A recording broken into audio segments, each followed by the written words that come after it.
Құрметті Қайырбек, өте қуаныштымын бүгін сізбен танысқаныма. Менің атым Айгүл, мен сонау Екібастұздан Нұр-Сұлтанға келдім. Кешеден бері енді сіздерді жан жағынан қарап жатырмын. Сіз өте жақсы цигун методикасын өткіздіріп жатсыз. Сол туралы айтып беріңізші, қашан сіз таныстыңыз осы методикамен? Рахмет.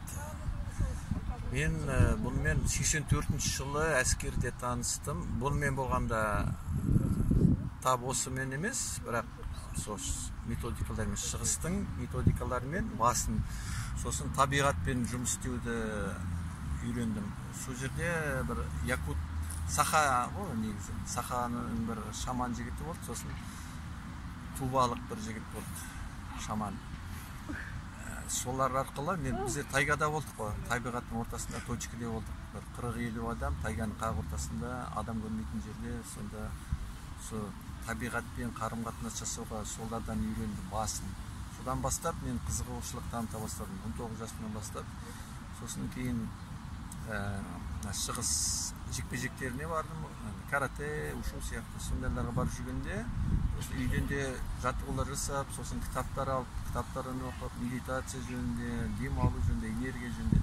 Сосын сол жаттығулардың барысында байқай бастадым, біртүрлі денемде бір құбылыстар болып жатқан жөнінде, және бір түсініксіз бірдеңелер, бір қызық бір қимылдар ішінде бойымда жүріп жатқан. Содан қызығушылық танытып, сосын іздене бастадым. Сол кітаптар алып, оқып, сосын ұстаздар іздедім, табылғанша тауып, әртүрлі. Содан алып кетіп, сосын біртіндеп массажға келдім. Массаж болғанда андай классикалық массаж емес, тап осы шығыстың массаждары. Қытайдың Нуат Боран массажы бар, Қытайдың Туйна деген массажы бар, Жапонның Амма деген массаж бар, Шиатсу массажы. Сондай массаждарды өзім үйреніп, содан кете берді. Сосын сол мына дайындықтарым өзімнен бұрыннан шығыс жекпе-жектеріне барған. Оның бәрі қалды, мына әскери жағы, тек денсаулық жағына қарай ауысып кеттім де, біртіндеп сонымен айналыса бастадым.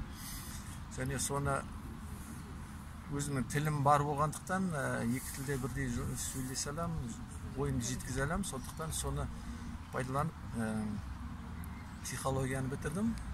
Психологияны бітіріп, сонымен осы 2003-те, 2004-тен бастап кәсіби түрде айналыса бастадым осы немен, шығыс тәсілдерімен.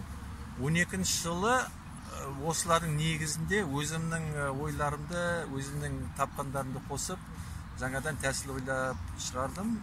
Тенгри йога деп атадым оны. Сол тәсіл бойынша қазір соны жұмыстанып жүрміз. Тенгри йога деген ол ең бірінші шаруасы адамның өмірін ұзарту.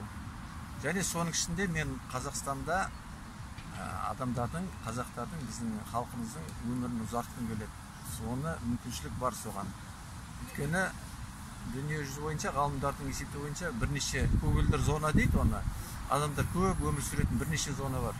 Біреуі мысалы Жапонияда, Окинава аралында, біреуі Грекияда бір аралда, сосын Италияда Сардиния аралында бар бір бұрышында, сосын Коста-Рикада бар, оңтүстік Америкада.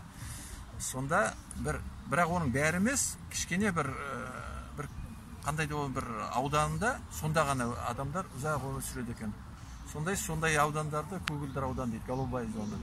Соларда мен солардан нетіп, жігерленіп, Қазақстанда да, қазақ жерінде де сондай көгілдір аумақ құруға болады деп есептеймін. Кәміл сенімдімін соған, ұзақ өмір сүруге болады. Соны мен өзім өмірінің бәрін сол ұзақ өмір сүруге бағыштап арнап отырмын. Соны жүргізіп жатырмын. Біздің адамның өмірінің ұзақтығы өзіне байланысты.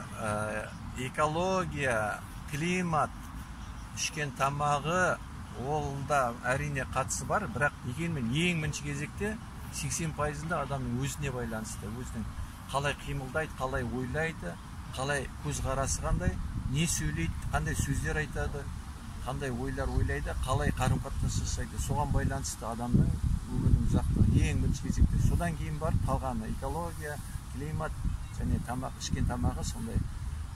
Соны мен түсініп, соған қатысты методика құрдым, соны тенгри йога деп атадым. Неге тенгри? Өйткені біз бәрінің осының шыққан тегі, йоганың да шыққан тегі Индия болғанмен, бірақ оған алып келген түркілер біздің аталарымыз. Кезінде Индияны жаулап алып, солар алып келді. Индиядағы мына даже кімді Гаутама деген кісі болды, оны кейін Будда деп атады. Оянған деген сөз Будда деген. Соны даже ол да біздің аталарымыздың бірі болып шықты. Будда Шакьямуни деп айтады олар Индияда. Шакьямуни деген сақтан келген деген сөз екен. Сақтан келген, сақ деген біздің аталарымыз.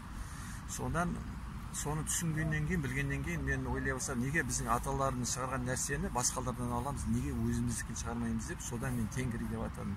Біріншіден, йога деп, өйткені йога деген сөзді бәрі біледі. Әлемнің қай бұрышына барсам да йога деген сөзді біледі. Сондықтан соны екеуін қосып мен тенгри йога деп өзімнің тәсілімді атадым. Соны қазір халыққа барынша көрсетуге талпынып жатырмын. Соның бір нәтижесі ретінде осы қазір табиғат аясында жұмыс істеп, адамдар қосылып жатыр. Біздің өзіміздің қазақ апаларымыз қосылып, соған талпынып жұмыстанып жатыр. Өмірді ұзарту керек деген мен кәдімгі сондай үлкен неде отырмын. Мақсат қойып.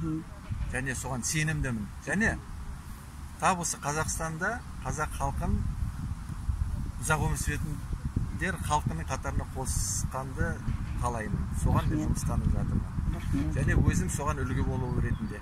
Менде лаборатория жоқ. Андай тышқандармен не жүргізетін тәжірибе жүргізген. Сондықтан өзімнен жүргізем тәжірибемді. Сол тәжірибемді және осы артына ілескен адамдармен бөлісіп, соны жұмыстанып жатырмын. Рахмет. Сондықтан менің лабораториям өзім арқылы соның бәрін жүргізіп жатырмын. Және бірталай.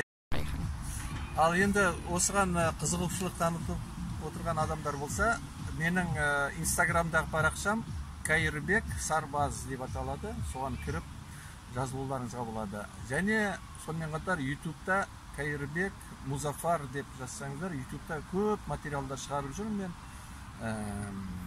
Лекциялар және жаттығулар әртүрлі көп, өте көп нелер бар, видеолар бар. Бұның бәрі біздің қазақ халқының, біздің ұлтымыздың рухани жаңғыруына бағышталған. Және соның бәрін қазір біз көптеген алапат зұлымдықтан өттік. Аштықта болды, соғыста болды, репрессия болды, кейін застой болды, кейін тағы көптеген нәрселер, соның бәрінен өтіп келіп, біздер қазір қазақ халқының жаңғыратын кезі келді деп санаймын мен. Жаңғырып, көтерілетін кезі келді. Рухани ретінде, біріншіден, андай әскери ретінде емес, тап осы рухани ретінде біздің, өйткені біздің тап осы қазақ халқында біздің аталарымыз, арғы аталарымыз түркілердің рухани несі, күші, рухы бізде қалды деп есептеймін біздің ұлтымызда. Соны біз көтеріп, басқа да артымыздан ілестіріп, біз үлгі болуымыз керек, соған ат салысып, қосылып, бірге жұмыстануымыз керек. Соны мен соны көтеру ретінде, осы мына тәсілде, осы көзқарасты да өзгертіп, тек ішіп жеп тойлау емес, қазақтың қазіргі көзқарасы болып кеткен, өкінішке орай. Рухани жағынан көтеріліп, біздің рухани жағымыз көтерілсе, біздің ұлтымызда, біздің рухымызда бәрі де көтеріледі. Ми, ой өрісіміз көтеріліп, соның бәрі біздің дамуымызға өте үлкен үлес қосады.